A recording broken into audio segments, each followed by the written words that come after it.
മരണശേഷം വിവാഹം രജിസ്റ്റർ ചെയ്യാൻ കഴിയുമോ? വല്ലാത്തൊരു സംശയമാണ്. വളരെ ശ്രദ്ധിച്ച് ഷെയർ ചെയ്ത് കാണണം. Kerala registration of marriages rules 2008 പ്രകാരം എല്ലാ വിവാഹങ്ങളും നിർബന്ധമായും രജിസ്റ്റർ ചെയ്തിരിക്കണം.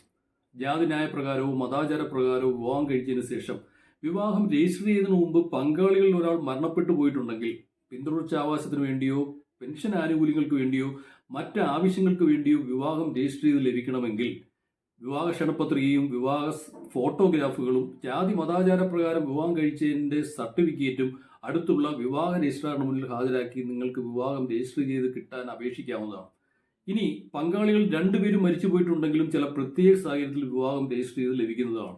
പാലക്കാട് കുടുംബ സുബ്രഹ്മണ്യസ്വാമി ക്ഷേത്രത്തിൽ 1969 ഭാസ്കരൻ നായരും കമലയും വിവാഹിതരായി. ആ കാലഘട്ടത്തിൽ രജിസ്ട്രേഷൻ നിർബന്ധമായിരുന്നുമില്ല. 1998 കമലയും 2015 ഭാസ്കരൻ നായരും മരണപ്പെട്ടു. എക്സ് സർവീസുകാരനായ ഭാസ്കരൻ നായരുടെ മിലിറ്ററി രേഖകളിൽ ഫാമിലി ഡീറ്റെയിൽസ് രേഖപ്പെടുത്തിയിരുന്നുമില്ല.